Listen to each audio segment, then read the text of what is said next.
Part 2। पुआल की पीली टोपी। आज़ादी मिलने के कुछ समय पश्चात 1945 में गर्मियों के महीने की एक दोपहर मैं घर आकर अपनी बहन गेल्टेस से मिला, जिसने मुझे यह खबर दी कि पिताजी मुझसे मिलना चाहते हैं। उसने कहा कि वे बगीचे में हैं। मैं अंधेरे किचन से होता हुआ बाहर बंद गोभी के खेत में धूप की वजह से आंखों को झपकता हुआ पहुंचा। पापा के हाथ में कुदाल और पांव में क्लोमापेन थी और वह एक गोभी के फूल पर झुककर वहां से घास को उखाड़ रहे थे। मैं घूमकर उनके आगे खड़ा हो गया और जोर से पुकारते हुए कहा, पापा, आपने मुझे बुलाया? पापा ने धीरे से मेरी ओर देखा।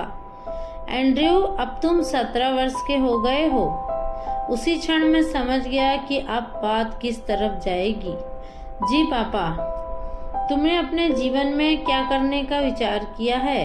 मैं चाहता था कि पापा की आवाज़ ज़्यादा ऊंची ना हो, ताकि मुझे भी चिल्लाकर उत्तर ना देना पड़े। मुझे नहीं पता पापा। अब पापा मुझसे पूछने वाले थे कि मैं लोहार के काम को क्यों पसंद नहीं करता, और उन्होंने पूछ भी लिया। उसके बाद वह मुझसे पूछने वाले थे कि तुम मशीन फिटर का काम क्यों नहीं करते, जैसे मैंने व्यावसायिक शिक्षा के दौरान सीखा था। उन्होंने यह प्रश्न भी किया। मैं जानता था कि पूरे विट गांव ने इन दोनों प्रश्नों को सुन लिया होगा, इसलिए मैंने उन्हें कुछ अनिश्चित और टाल मटोली वाले जवाब देकर संतुष्ट करने की कोशिश की। एंड्रयू, यह तुम्हारे व्यवसाय चुनने का समय है। एंड्रयू, पतझड़ तक मुझे तुम्हारा जवाब चाहिए। मेरे पिता पुनः कुदाल से काम करने लगे और मुझे पता चल गया कि हमारी बातचीत खत्म हो गई है। अब मेरे पास अपने व्यवसाय का चुनाव करने के लिए लगभग 2 महीने का समय था। मैं जानता था कि मुझे क्या बनना है, एक ऐसे जीवन की खोज जो किसी बक्से में बंद न हो, जिसमें रोमांच हो। यह विट से छुटकारा पाने का अच्छा अवसर था, जो एक धारणा में कैद था, और वह धारणा उसे पीछे की ओर धकेल रही थी। लेकिन मैं यह भी जानता था कि मेरी सोच उतनी अच्छी नहीं थी। जब मैं केवल 6ठी कक्षा में था, उस समय जर्मनी ने आकर हमारे स्कूल पर कब्जा कर लिया था, और वही मेरी प्रारंभिक शिक्षा का अंत था। मैं केवल अच्छा दौड़ सकता था। उस दोपहर में नंगे पांव किसानों द्वारा बनाई गई पगडंडियों से होकर खेतों में मीलों मील दौड़ता रहा। 5 मील दौड़ने के बाद केवल मेरा शरीर गर्म ही हुआ था। मैं शहर में दौड़ा, जहां से मैंने पटाखे खरीदे थे। अब मेरा दिमाग साफ था और बेहतर ढंग से काम कर रहा था। मैं दौड़ते हुए उस सेतु पर चढ़ा जो मुझे घर विट की ओर ले जाता था, और मुझे महसूस हो रहा था कि मैं अपने उत्तर के करीब हूँ। समाधान साफ था। हमारी कॉलोनियों में सशस्त्र क्रांति की खबरें समाचार पत्र में छपी हुई थीं। जापान से हाल ही में आज़ादी वाले डच ईस्ट इंडिया हॉलैंड से भी स्वाधीनता पाने की कोशिश कर रहे थे। रोज हमें यह याद दिलाया जाता था कि हमारी कॉलोनियां डच भूमि पर बनी हैं और हम यहाँ करीब 350 वर्षों से हैं। हमारी सेना उसे पुनः हासिल करने के लिए आवाज क्यों नहीं उठाती? क्यों जरूरी है? उस रात मैंने घर वालों से कहा कि मैं जानता हूँ कि मुझे क्या काम करना है। मार्टेज बोली, वह काम क्या है एडी? सेना में भर्ती होना। मामा ने सुनते ही गहरी सांस ली। ओ एंड्रयू, उन्होंने अपने जीवन काल में बहुत सैनिक देखे थे। क्या हम हमेशा हत्या के बारे में ही सोचते रहेंगे? लेकिन मेरे पिता और भाई के दिमाग में कुछ और ही चल रहा था। अगले ही सप्ताह में अपने पापा की साइकिल लेकर एम्स्टर्डम में सेवा भर्ती कार्यालय चला गया। उसी रात को फिर मैं वापस घर लौट आया। मैं बहुत निराश था। सेना ने केवल उन लड़कों को ही भर्ती किया जो 17 वर्ष के थे, मगर इसी वर्ष 18 वर्ष के होने जा रहे थे, जबकि मैं 1946 मई में 18 वर्ष का हो रहा था। जनवरी में मैं फिर गया और इस बार मुझे भर्ती कर लिया गया। कुछ ही समय पश्चात मैं विट में अपनी नई यूनिफॉर्म में बड़े गर्व के साथ चल रहा था, लेकिन मैं इस बात से अनजान था कि मेरी पैंट बहुत छोटी और जैकेट बहुत बड़ी थी। देखने में ऊपरी हिस्सा काफी भारी महसूस हो रहा था, लेकिन मैं अपनी महारानी के लिए उस कॉलोनी को हासिल करने जा रहा था और शायद मैं उन गंदे क्रांतिकारियों को भी पकड़ने जा रहा था जिन्हें ज्यादातर लोग साम्यवादी और अवैध संतान कहा करते थे। ये दो शब्द अपने आप ही बाहर आ जाते हैं। जिन लोगों ने खुशी प्रकट नहीं की वे केवल वेस्ट्रा परिवार था। मैं अपनी भारी भरकम पोशाक पहनकर उनके घर के पास गया। Hello Eddie, good morning mister Westra, तुम्हारे मामा पिता कैसे हैं? क्या यह संभव है कि इन्हें मेरी यूनिफॉर्म नजर नहीं आई? मैं थोड़ा सा मुड़ा ताकि मेरी बेल्ट की चमचमाती रोशनी उन पर पड़ सके। आखिरकार मैंने उन्हें बताया, मैं सेना में भर्ती हो गया हूँ, मैं ईस्ट इंडीज जा रहा हूँ। मिस्टर वेस्ट्रा खिड़की की ओर झुके, मानो वह मुझे ढंग से देखना चाहते हो। हाँ, मैं देख रहा हूँ। इसका मतलब है कि तुम साहसिक रोमांचकारी काम पर जा रहे हो। मैं तुम्हारे लिए प्रार्थना करूंगा एंड्रयू। मैं प्रार्थना करूंगा कि भविष्य में घटने वाली घटनाएं तुम्हें संतुष्ट कर सकें। मैं घर से निकल गया। मैं शारीरिक व भावनात्मक तौर पर घर को छोड़ चुका था। प्रारंभिक प्रशिक्षण के दौरान मैंने काफी कठिन मेहनत की। पहली बार मुझे महसूस हो रहा था कि मैं वही काम कर रहा हूँ जो मैं करना चाहता था।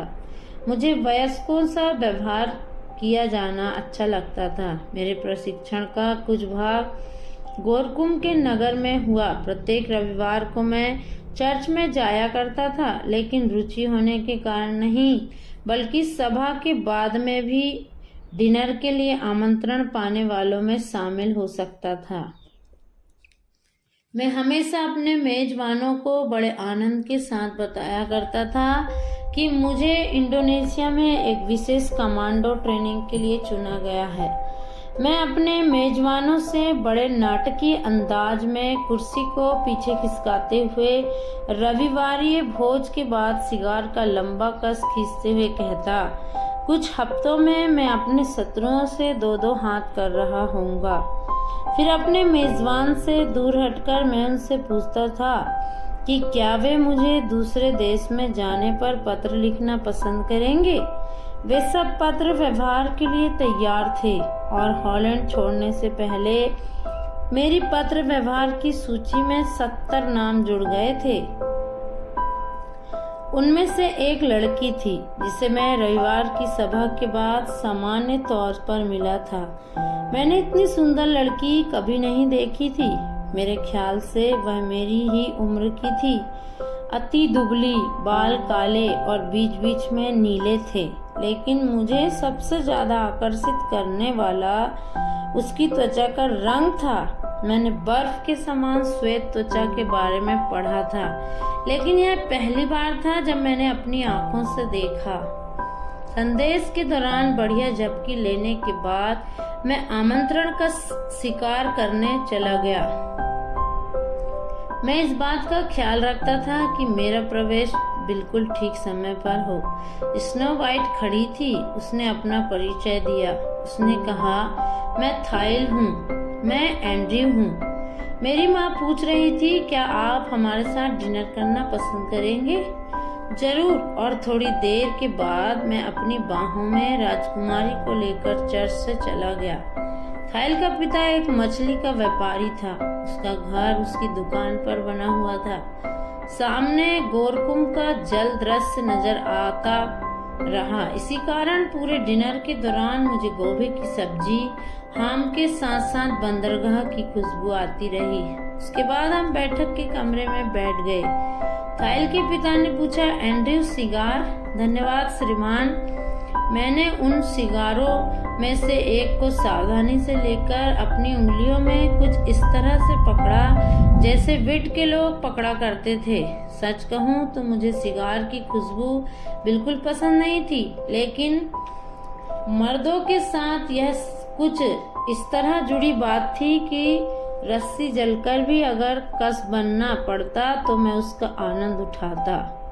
कॉफी और सिगार पीने के दौरान थाइल खिड़की की ओर पीठ करके बैठी रही। दिन की कड़ी धूप में उसके बाल और अधिक नीले नजर आ रहे थे। उसने मुश्किल से एक शब्द बोला था, लेकिन मैं जानता था कि यह जवान लड़की मुझे पत्र लिखने वालों में एक होगी, और हो सकता है कि वह सिर्फ दोस्त से बढ़कर भी हो।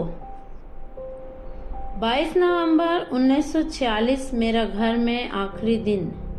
मैंने गोरकुम में थाइल व बाकी सारे परिवारों को पहले ही गुड बाय कह दिया था। अब अपने ही परिवार से विदा लेने की बारी थी। अगर मुझे पता होता कि मैं अपनी मामा से आखिरी बार मिलने जा रहा हूँ तो मैं एक सैनिक के रूप में थोड़ा कम सज कर जाता, लेकिन मुझे नहीं पता था। मामा ने मुझे गले लगाया। मैंने मामा को ज्यादा देर तक देखने पर ध्यान नहीं दिया। आखिरकार मैंने यूनिफॉर्म पहन रखी थी तो बिल्कुल उपयुक्त थी।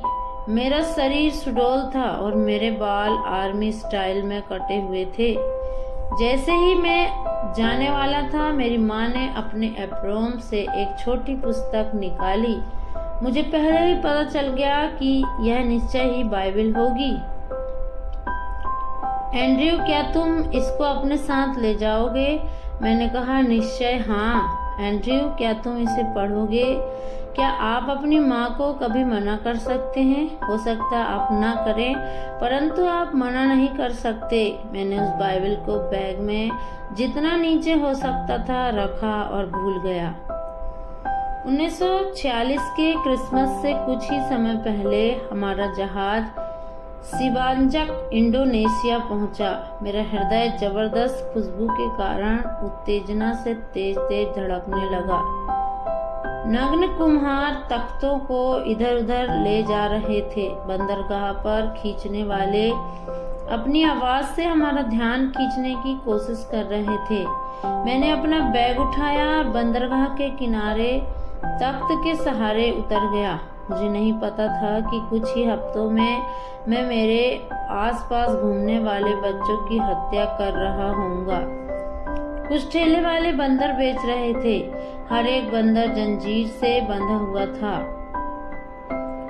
और हर एक को किसी न किसी करतब दिखाने का प्रशिक्षण दिया गया था।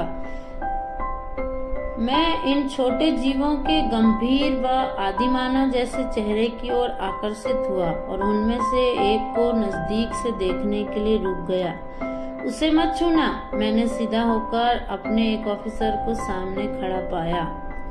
सैनिक वे काटते हैं। ऑफिसर मुस्कुरा रहा था, लेकिन वह गंभीर था।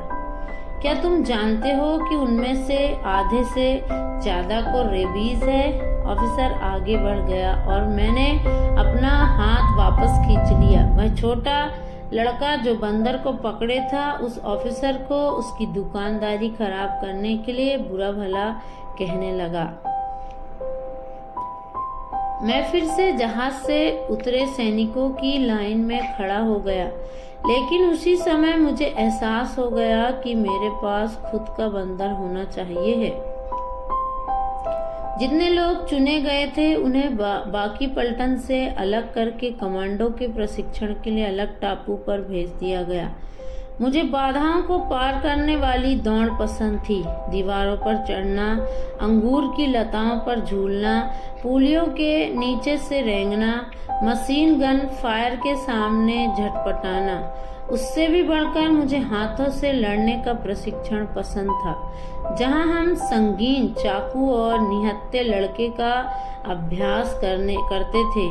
ही हो इस प्रशिक्षण में यदि शत्रु चाकू लेकर आए तो उसे अपने कड़े हाथों से धक्का देना, गिराना और मारना था। पता नहीं क्यों, मगर यह दिमाग में ही नहीं आया कि मुझे इंसानों को मारने का प्रशिक्षण दिया जा रहा था। कमांडो प्रशिक्षण का एक हिस्सा आत्मविश्वास बढ़ाना था, परंतु इसके लिए मुझको शिक्षा की जरूरत नहीं थी। बचपन ही से मुझे विश्वास था कि जो काम मुझे दिया जाए मैं उसे कर सकता हूँ। उदाहरण के लिए जैसे ब्रेन कैरियर चलाना, ये भारी भरकम बख्तरबंद गाड़ियाँ कीड़ों के समान रेंगती थी और जिन लोगों को गाड़ी चलाना आता है उनके लिए भी इसे चलाना मुश्किल था। और मुझे गाड़ी चलाना नहीं आता था, लेकिन प्रत्येक दिन जब हम कदम ताल के लिए बाहर जाते थे तो मैं कैरियर के चलाने को तब तक देखता रहता था जब तक मुझे ऐसा ना लगे जैसे मैं ही उसे चला रहा हूँ। अनपेक्षित ढंग से एक दिन मुझे ऐसा करने का अवसर मिल गया। कंपनी हेडक्वार्टर से आते वक्त मैं एक ऑफिसर की तरफ दौड़ा। सैनिक, क्या तुम ब्रेन कैरियर को चला सकते हो? जल्दी से सलामी और उससे तेज जवाब था, हाँ हुजूर। ठीक है, उस कैरियर को गैरेज तक पहुंचाना है, चलो। हमारे सामने प्रतिबंधित जगह पर कैरियर खड़ा था। गैरेज वहां से 300 यार्ड की दूरी पर था। वहां 7 और कैरियर ठीक होने के लिए खड़े हुए थे।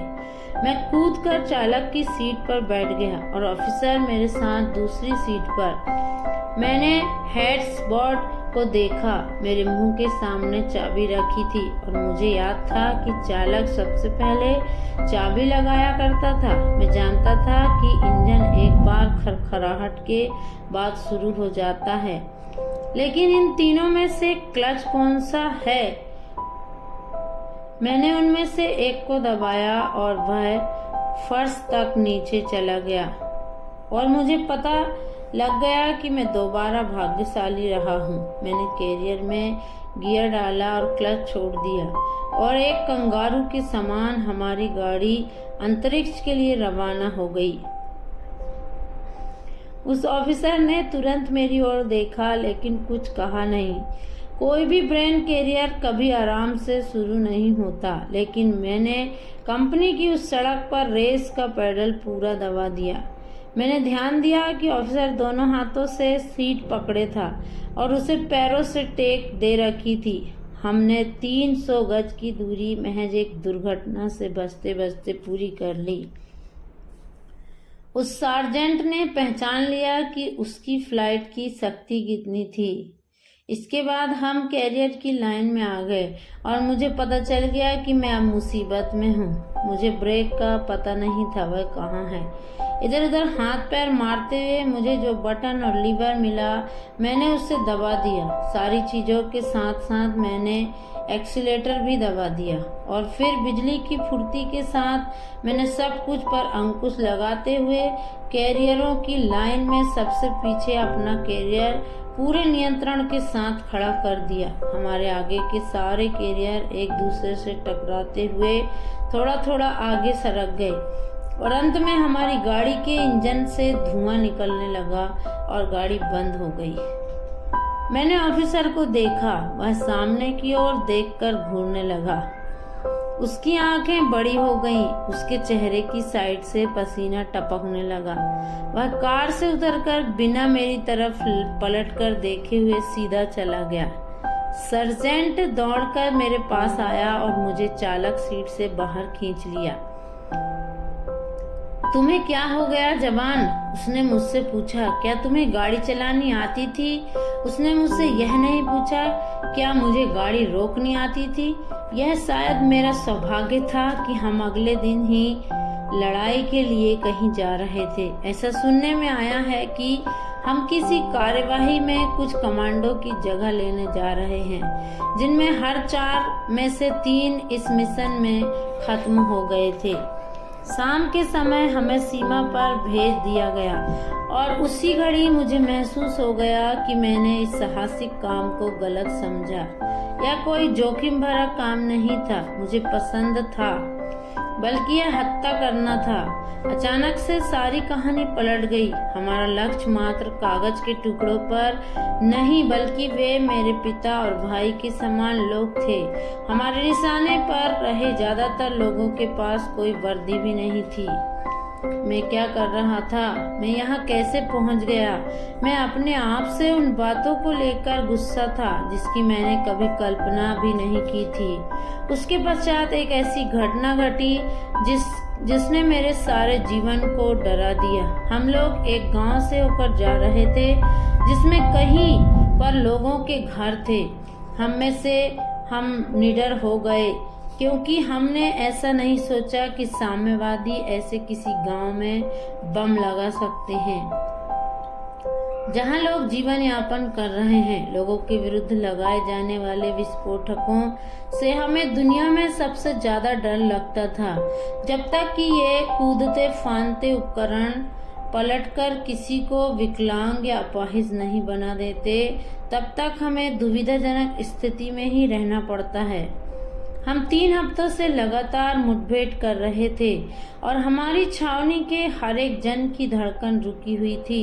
और इस शांत दिखने वाले गांव के आधे रास्ते में हमने विस्फोटक पदार्थों के घोंसले में कदम रख दिया। पूरी टुकड़ी आपसे बाहर हो गई थी। बिना किसी आदेश व कारण के हम सब गोलियां चलाने लगे। हमें जो दिखा हमने उड़ा डाला। जब तक हम होश में आते गांव में कोई प्राणी जीवित नहीं बचा। हमने विस्फोटक क्षेत्र को ढांककर चुपचाप उस सन्नाटे से होकर चले गए जिसे हमने फैलाया था। गांव के दूसरे सिरे पर मैंने एक ऐसा नजारा देखा जिसे देखकर मेरी रूह कांप गई। एक इंडोनेशिया माँ अपने ही खून में सनी पड़ी थी और उसका छोटा सा बेटा उसकी छाती पर ढेर था। दोनों एक ही गोली से मारे गए थे। उस समय मैं सचमुच खुद को मार डालना चाहता था। मैं जानता हूँ कि अगले 2 वर्षों में इंडोनेशिया की छावनी में अपनी बहादुरी के कारनामों की वजह से मैं काफी मशहूर हो गया था। मुझे चमकदार पीली टोपी दी गई जिसे मैं मुठभेड़ों के दौरान पहना करता था। यह हिम्मत का काम व दावत देना था जिसका अर्थ था हम यहाँ हैं, मुझे मार दो। धीरे धीरे मेरे पास ऐसे लड़कों का जमावड़ा लग गया जो सोचते थे कि यह सब मैंने किया है। हमने साथ मिलकर एक कहावत तैयार कर ली जिसे हमने शिविर बुलेटिन बोर्ड को भी भेज दिया। तेज बनो, दिमाग पर ज्यादा जोर मत दो। उन 2 वर्षों में जो कुछ हमने किया, चाहे वह रणभूमि में या फिर छावनी में, बहुत था। जब हम लड़े तो बिल्कुल पागलों जैसे। जब हम पीते थे तो बेहोश होते तक पीते थे। हम अपनी खाली बोतलों को दिखाते बार बार अपने केन उछालते हुए जाते थे। जब मैं इन सारी बातों के नशे से उबर जाता तो हमेशा सोचा करता था कि मैं ऐसा क्यों कर रहा हूँ, लेकिन मेरे सवाल का कोई जवाब नहीं मिला। एक बार मेरे मन में आया शायद चर्च के पादरी के पास इस सवाल का जवाब होगा। लोगों ने मुझसे कहा कि वह मुझे ऑफिसर्स बार में मिलेंगे। जब मैं वहां गया तो वह भी किसी भी आम आदमी के समान शराब के नशे में धुत होकर बकवाद कर रहा था। वह मुझसे बात करने के लिए बाहर आया। मैंने उसे अपने आने का कारण बताया। वह हंसा और बोला, मैं इस बात पर विचार करूंगा। पादरी ने कहा, लेकिन अगर तुम चाहो तो अगली बार लड़ाई पर जाने से पहले तुम प्रार्थना सभा में आ सकते हो।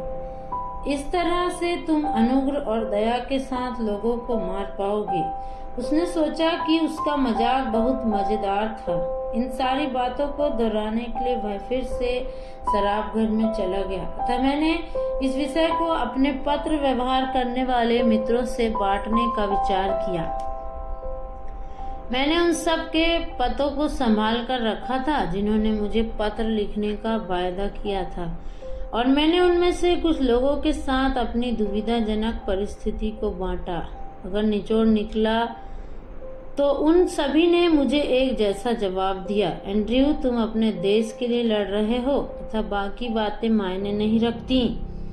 एक ही जन था जिसने इससे थोड़ा ज्यादा लिखा, थाइल ने मुझे दोस्त के बारे में लिखा। उसने पत्र के द्वारा मुझसे मेरी दयनीय स्थिति के बारे में बातचीत किया, लेकिन फिर वह क्षमा के बारे में बोलने लगी और वहां उसने मुझे खो दिया। मेरी दोस्त भावना ने मुझे बुरी तरह से जंजीर के समान जकड़ रखा था। चाहे मैं शराब पीता, लड़ता, पत्र लिखता, पढ़ता, मुझे किसी भी तरह से उस दोस्त भावना से मुक्ति नहीं मिल रही थी। तत्पश्चात एक दिन जब मैं जकार्ता में छुट्टी पर था, बाजार से गुजरते वक्त मेरी निगाहें गिबोन पर पड़ी जो एक खंबे से बंधा हुआ था। वह खंबे के ऊपर बैठकर फल खा रहा था और जैसे ही मैं उसके पास गया वह कूदकर मेरे कंधे पर बैठ गया। वह संतरे का एक छोटा टुकड़ा मुझे थमा दिया। मैं हंसने लगा। बस फिर क्या था, इंडोनेशिया बंदर बेचने वाले के लिए इतना काफी था। वह दौड़कर मेरे पास आया। सर, यह बंदर आपको पसंद करता है। मैं फिर से हंसा। गिबोन ने 2 बार मेरी ओर देखकर पलकें झपकाई और फिर उसने मुझे अपने दांत दिखाए। यह दर्द से दांत पीसता भी हो सकता है। कितना लोगे? और इस तरह से मैंने उस बंदर को खरीद लिया। मैं उसे अपने साथ बैरक में ले गया। पहले पहल सब लड़कों ने उसे पसंद किया। क्या यह काटता है? मैंने कहा, केवल नटखट है। यह एक बेमतलब वाक्य था जिसका कोई अर्थ नहीं था, लेकिन मेरी यह कहने की देर थी। बंदर मेरी बाहों से कूदकर बल्ली से जमीन पर कमरे के हर स्थान जहां मर्जी वहां कूदने लगा। वह हमारे कमरे के सबसे भारी भरकम व्यक्ति के ऊपर कूद पड़ा जो ज्यादातर खेलों में जीता करता था। वह बकते हुए बंदर के सिर पर प्रहार करने की कोशिश करने लगा। साथ ही पूरा बैरक हंस रहा था। जेन जॉट चिल्लाया, इसे मेरे ऊपर से हटा लो। मैंने अपने हाथ बढ़ाए और बंदर दौड़कर मेरी बाहों में आ गया। जेन ने अपने बालों पर हाथ फेरा और अपनी कमीज को ठीक किया, लेकिन उसकी आंखों में कातिलाना भाव थे। वह बोला, मैं इसे जान से मार दूंगा। इस तरह एक ही दिन में मैंने एक दोस्त पाया और दूसरे को खो दिया। बंदर को कुछ ही सप्ताह अपने पास रखकर मुझे पता चला कि उसके पेट में किसी वजह से बहुत दर्द होता है। एक दिन उसे उठाकर ले जाते समय मुझे महसूस हुआ जैसे उसकी कमर में कोई किनारा बंधा हुआ है। मैंने उसे पलंग पर लेटाकर शांत रहने के लिए कहा। फिर मैंने उसके बालों को हटाकर देखा कि क्या बात है। पता चला कि जब गिबोन छोटा रहा होगा तो किसी ने उसे एक तार की सहायता से कहीं बांधा था, मगर उस तार को वह निकालना भूल गया। बंदर बड़ा होता चला गया और वह तार उसके शरीर में ही धंसा रह गया। इसके कारण उसे बहुत ज्यादा दर्द हुआ होगा। उस शाम में उसका ऑपरेशन करने लगा। मैंने अपना रेजर लेकर उस जगह के 3 इंच तक सारे बाल साफ कर दिए। वह तार लाल रंग का था। बैरक में सारे लड़के ध्यान से देख रहे थे। मैंने बंदर की चमड़ी को बहुत ध्यान से काटा और उस तार को बाहर निकाल लिया। गिबोन बहुत धीरज के साथ लेटा रहा, यहाँ तक कि जब मैंने उसकी चमड़ी को काटा और उसे दर्द हुआ तब उसने इस भाव से मेरी ओर देखा मानो वह कह रहा हो, मैं समझ सकता हूँ आप क्या कर रहे हैं। लेकिन ऑपरेशन खत्म होते ही वह कूदकर उठा, थोड़ा नृत्य किया, फिर कूदकर मेरे कंधों में बैठ गया। मेरे बालों को खींचने लगा और इस तरह बैरक के सारे लड़के बहुत खुश हो गए, लेकिन जैन खुश नहीं था। उसके बाद मैं और गिबोन बहुत खुश थे। हम दोनों एक दूसरे के जीवन का एक हिस्सा बन गए।